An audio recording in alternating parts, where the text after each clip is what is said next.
Shalom, Bapak Ibu, Saudara yang dikasihi Tuhan. Puji Tuhan, hari ini kita kembali diberi kesempatan untuk beribadah. Kita berdoa, memuji dan menyembah Tuhan. Bahkan kita mendengarkan kebenaran firman Tuhan di minggu ini, di tahun paradigma yang baru. Untuk itu, mari kita berdoa kiranya Tuhan menolong kita untuk mendengar dengan baik, merenungkan kebenaran firman Tuhan, dan melakukan kebenaran, sehingga kita terus bertumbuh di dalam Tuhan. Mari kita berdoa. Bapa di dalam surga, terima kasih buat pagi ini, buat kesempatan di mana kami belajar kebenaran firman Tuhan. Hamba-Mu berdoa biarlah pengurapan Tuhan turun atas hamba-Mu. Bahkan setiap kami jemaat Tuhan yang sedang mengikuti ibadah melalui YouTube pagi hari ini, kami berdoa biarlah urapan Tuhan melawat setiap kami, sehingga setiap kami boleh diberkati dengan kebenaran firman Tuhan, dan firman Tuhan boleh menjadi rema buat setiap kami, sehingga hidup kami diubahkan oleh kebenaran-Mu. Terima kasih Bapa di dalam sorga. Kami siapkan hati kami pagi ini buat kebenaran firman Tuhan. Haleluya. Amin. Bapak Ibu Saudara yang dikasihi Tuhan, firman Tuhan hari ini saya beri tema bertumbuh di dalam paradigma kerajaan Allah. Nah, bertumbuh merupakan keinginan atau kehendak setiap orang. Seorang petani ketika dia sedang menabur benih atau sedang menanam, menghendaki supaya apa yang ditanam bertumbuh dengan baik. Sebagai orang tua, kita juga menghendaki supaya anak kita bertumbuh dari hari demi hari, minggu demi minggu, bulan demi bulan, bahkan tahun demi tahun bisa bertumbuh dengan baik. Dari seorang bayi menjadi seorang anak, kemudian menjadi remaja dan menjadi seorang pemuda, lalu menjadi dewasa dan kemudian menjadi tua. Demikian juga Bapa kita di sorga menghendaki supaya kita sebagai anak-anak Tuhan ketika dilahirkan baru di dalam Tuhan, secara rohani kita merupakan bayi di dalam kerohanian. Karena itu kita harus terus bertumbuh menjadi anak-anak di dalam kerohanian. Namun dengar baik, Bapa kita di sorga tidak menghendaki kita berhenti di situ. Kita harus terus bertumbuh menjadi dewasa di dalam kerohanian. Sesuai dengan apa yang tercatat di dalam kebenaran firman Tuhan, mari kita akan baca di dalam Efesus pasal yang keempat, ayat yang ke-13. Demikian bunyi firman Tuhan, sampai kita semua telah mencapai kesatuan iman dan pengetahuan yang benar tentang anak Allah, kedewasaan penuh dan tingkat pertumbuhan yang sesuai dengan kepenuhan Kristus. Bertumbuh adalah suatu proses pertumbuhan yang timbul, hidup dan bertambah besar atau sedang berkembang menuju kesempurnaan. Paradigma adalah kumpulan nilai-nilai yang membentuk pola pikir, cara pandang seseorang sebagai titik tolak memandang dirinya atau lingkungan, yang mana hal tersebut menentukan atau mempengaruhi cara kita berpikir, cara kita bersikap, dan cara kita bertingkah laku. Sementara kerajaan Allah berbicara tentang pemerintahan Allah, kerajaan Allah berbicara tentang kedaulatan Allah, kehendak Allah, kekuasaan Allah yang dimanifestasikan di dalam kerajaannya. Bagaimana supaya kita terus bertumbuh di dalam kerajaan Allah? Maka kita perlu terlebih dahulu harus mengalami pembaharuan paradigma.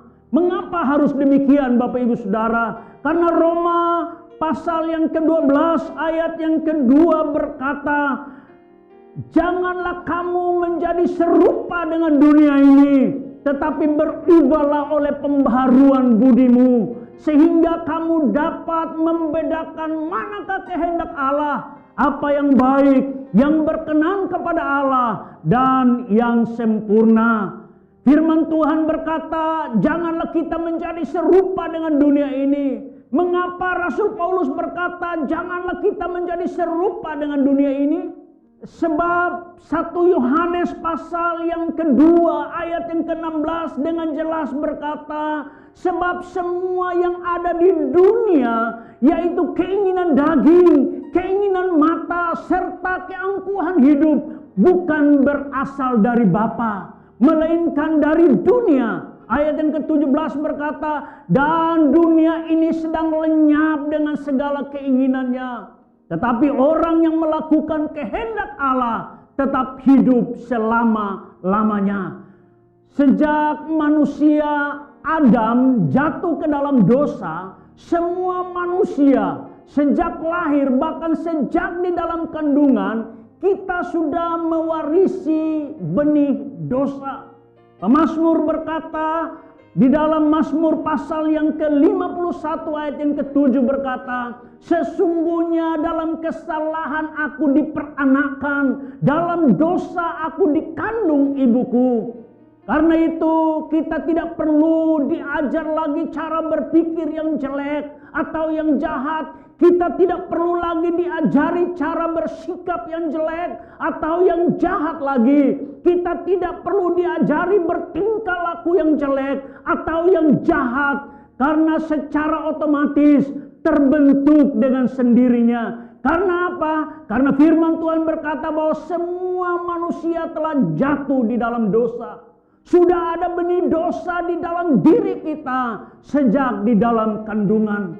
Oleh karena itu, Bapak Ibu Saudara yang dikasihi Tuhan, untuk mengubah paradigma kita, berarti kita harus berpindah dari paradigma yang satu ke paradigma yang lain. Dari satu pola pikir, cara pandang ke satu pola pikir atau cara pandang yang lain. Dari satu cara bersikap atau cara berespon ke cara bersikap atau cara berespon yang lain.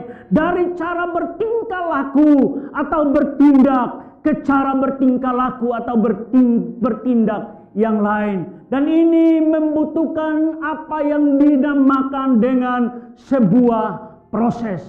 Mungkin saudara berkata, ini tidak mudah. Memang betul Bapak Ibu Saudara, ini tidak mudah. Karena apa? Karena kita sudah begitu lama tinggal di dalam paradigma yang lama, paradigma dunia. Sehingga untuk berpindah dari paradigma dunia ke paradigma yang baru, paradigma kerajaan Allah, tidaklah mudah. Tapi bukan berarti tidak bisa Bapak Ibu Saudara. Karena ada sebuah pepatah berkata, di mana ada kemauan, di situ pasti ada jalan. Di mana ada usaha, pasti ada hasilnya. Karena itu ketika kita berusaha dan mungkin kita gagal, tetapi dengar baik, apapun keadaanmu saat ini, apapun situasi dan kondisi yang engkau hadapi hari ini, jangan pernah menyerah. Karena masih ada Tuhan yang sanggup, yang punya banyak cara untuk menolong kita. Sebab Amsal berkata di dalam Amsal pasal yang ke-24 ayat yang ke-16 bagian A berkata, sebab 7 kali orang benar jatuh, namun ia bangun kembali. Ada sebuah pujian yang berkata, jangan pernah menyerah, jangan pernah putus asa. Mujizat Tuhan ada saat kita menyembah. Jangan pernah menyerah, jangan pernah putus asa. Mujizat Tuhan ada bagi yang setia dan percaya. Lalu bait keduanya berkata bahwa Tuhan tak pernah janji langit akan selalu biru, tetapi Dia berjanji selalu menyertai kita. Tuhan tak pernah janji jalan selalu rata, tetapi Dia berjanji Dia berikan kekuatan. Dari syair lagu ini kita belajar bahwa ketika kita berusaha, ketika kita tidak menyerah, ketika kita tidak putus asa, maka selalu ada jalan, selalu ada harapan, selalu ada mujizat bagi setiap orang yang percaya dan yang berharap kepada Tuhan. Tema kita hari ini yaitu bertumbuh dalam paradigma kerajaan Allah. Setelah kita mengalami perubahan paradigma atau cara pandang kita, maka kita akan mengalami perubahan perilaku. Perbuatan kita, perbuatan atau perilaku akan mengakibatkan terjadinya sebuah kebiasaan yang baru di dalam kehidupan kita. Kebiasaan artinya perilaku yang dilakukan tanpa harus berpikir terlebih dahulu. Perubahan kebiasaan akan mengakibatkan perubahan di dalam gaya hidup kita.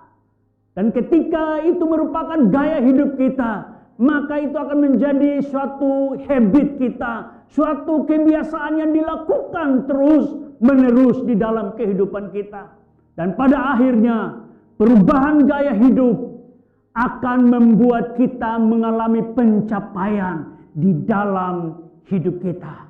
Semuanya ini dimulai dari sebuah proses perubahan paradigma. Dari paradigma dunia kepada paradigma kerajaan Allah. Ada harga yang harus dibayar untuk sebuah perubahan. Ada usaha yang harus dilakukan. Dan ada komitmen, ada tekad yang kuat untuk berubah. Sehingga kita bisa bertumbuh di dalam paradigma kerajaan Allah. Pertanyaannya Bapak Ibu Saudara, bagaimana supaya kita terus bertumbuh di dalam paradigma kerajaan Allah? Yang pertama yaitu jangan mengasihi dunia ini. 1 Yohanes pasal yang kedua ayat yang ke-15 sampai 16, demikian bunyi firman Tuhan. Janganlah kamu mengasihi dunia dan apa yang ada di dalamnya. Jikalau orang mengasihi dunia, maka kasih akan Bapa tidak ada lagi di dalam orang itu. Ayat yang ke-16, sebab semua yang ada di dalam dunia, yaitu keinginan daging dan keinginan mata, serta keangkuhan hidup, bukanlah berasal dari Bapa, melainkan dari dunia. Apa yang dimaksud dengan janganlah kamu menjadi serupa dengan dunia? Tentu Allah tidak bermaksud kita membenci dunia atau alam semesta yang kita tinggal, Bapak Ibu Saudara. Sebaliknya Allah ingin supaya kita merawat dan memelihara bumi ini, memelihara dunia atau alam semesta yang kita tinggali. Maksud dari firman Tuhan, janganlah kamu mengasihi dunia, ialah janganlah kita menganut sistem atau nilai paradigma dunia yang bertolak belakang, yang bertentangan dengan sistem dan nilai dari paradigma kerajaan Allah.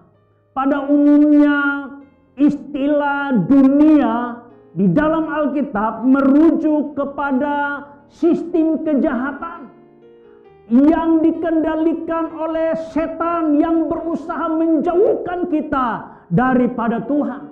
Dan secara khusus di dalam 1 Yohanes menggambarkan dunia sebagai representasi daripada dosa.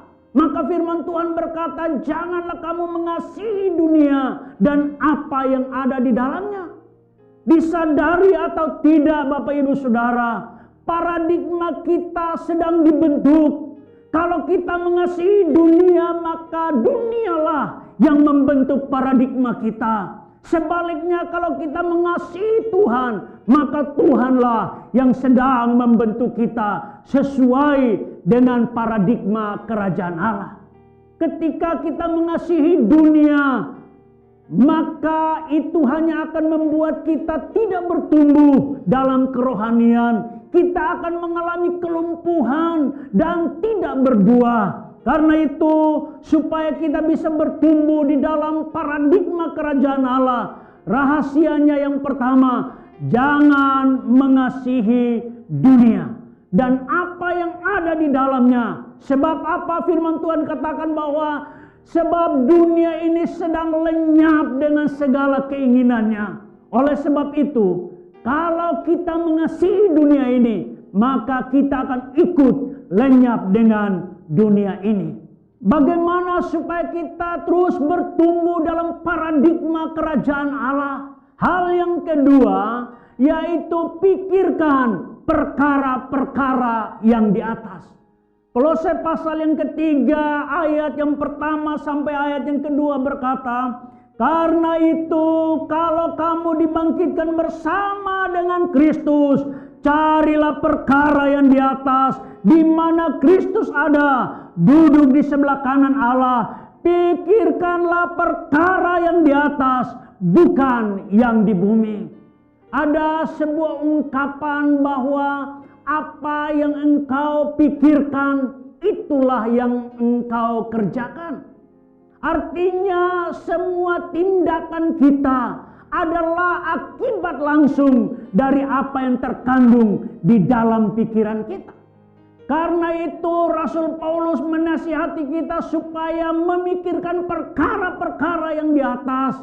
Perkara yang di atas adalah tentang kerajaan Allah dan kebenarannya. Kita harus mengisi pikiran kita dengan firman Tuhan. Sehingga semua yang benar, semua yang mulia, semua yang adil, semua yang suci, semua yang manis, semua yang sedap didengar, semua yang disebut kebajikan dan patut dipuji, itulah yang ada di dalam pikiran kita.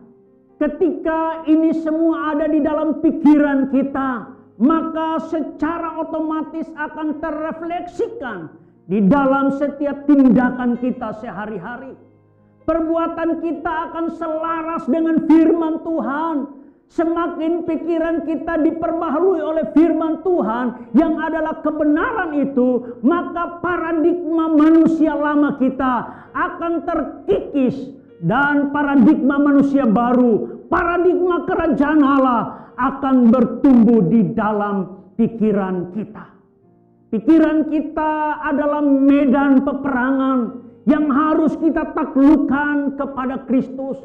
Jangan beri kesempatan kepada iblis membangun kubu pertahanan, membangun kota benteng di dalam pikiran kita, yang akhirnya menawan kita dengan segala kelicikannya, yang hanya akan mencuri, membunuh, dan membinasakan kita. Karena itu biarlah pikiran kita dipenuhi dengan firman Tuhan. Kita merenungkan firman Tuhan siang dan malam dan menjadi pelaku firman Tuhan yang adalah kebenaran itu dan yang akan memerdekakan kita. Kita terus bertumbuh di dalam paradigma kerajaan Allah. Nah, hal yang ketiga, bagaimana supaya kita terus bertumbuh di dalam paradigma kerajaan Allah. Hal yang ketiga yaitu tinggal di dalam Tuhan. Nah, Yohanes pasal yang ke-15 ayat yang ketiga sampai ayat yang ke-5, demikian bunyi firman Tuhan, kamu memang sudah bersih karena firman yang telah kukatakan kepadamu. Tinggallah di dalam aku dan aku di dalam kamu. Sama seperti ranting tidak dapat berbuah dari dirinya sendiri kalau ia tidak tinggal pada pokok anggur. Demikian juga kamu tidak berbuah jika kamu tidak tinggal di dalam aku. Akulah pokok anggur dan kamulah ranting-rantingnya. Barang siapa tinggal di dalam aku dan aku di dalam dia, ia berbuah banyak. Sebab di luar aku kamu tidak dapat berbuat apa-apa. Nah, ketika kita memikirkan perkara-perkara di atas, pikiran kita isi dengan firman Tuhan. Ketika kita melakukan kebenaran firman Tuhan jelas berkata, memang kamu sudah bersih karena firman Tuhan. Namun Tuhan tidak mau sekedar kita bersih, Namun lebih dari itu Tuhan mau supaya kita berbuah banyak. Karena itu syaratnya supaya kita bertumbuh dalam paradigma kerajaan Allah, menghasilkan buah yang banyak, maka kita harus tinggal di dalam Tuhan. Ketika kita tinggal di dalam Tuhan, kita akan terus menerima suplai makanan dari sumbernya, yaitu kerajaan Allah. Ketika kita terus bertumbuh di dalam paradigma kerajaan Allah, maka kerajaan Allah, firman Tuhan katakan bahwa kerajaan Allah bukan soal makanan, bukan soal materi, bukan soal harta kekayaan, tetapi kerajaan Allah adalah soal kebenaran, damai sejahtera, dan sukacita yang dipimpin oleh Roh Kudus. Hari-hari ini dunia sedang digoncangkan dengan COVID-19. Peperangan Rusia dan Ukraina. Indonesia sedang digoncangkan dengan kelangkaan minyak goreng. Tetapi sebagai anak-anak Tuhan kita tidak perlu takut. Karena kita ada di dalam kerajaan yang tidak tergoncangkan.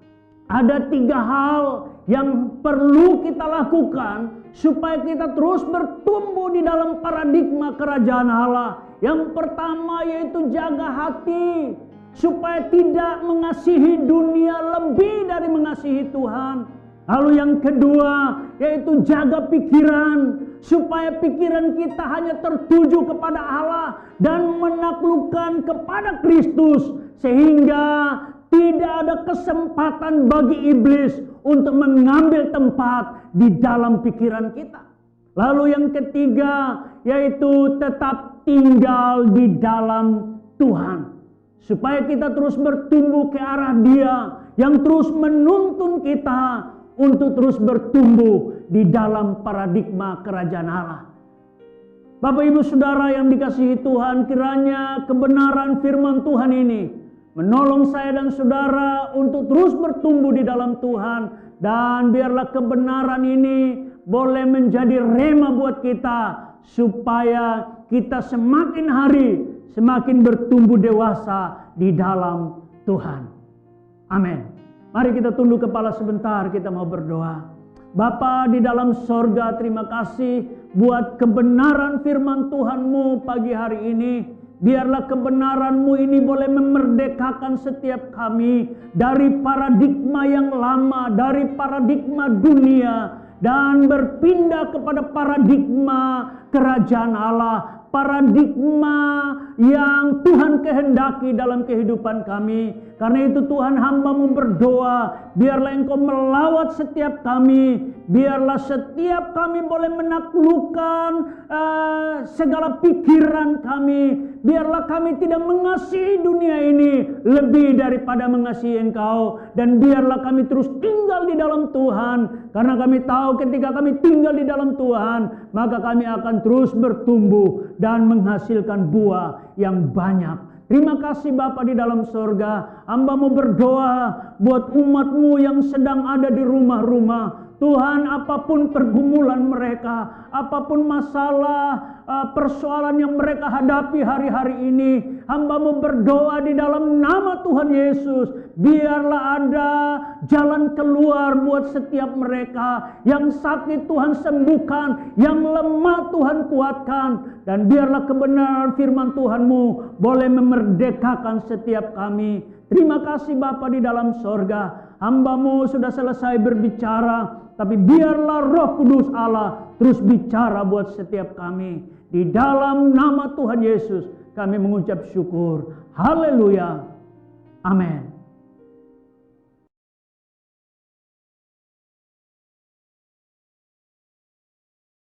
Baik Bapak Ibu Saudara, kita akan mengakhiri ibadah kita pagi hari ini. Mari arahkanlah hatimu kepada Tuhan dan angkatlah kedua tanganmu dan terimalah berkat daripada Tuhan.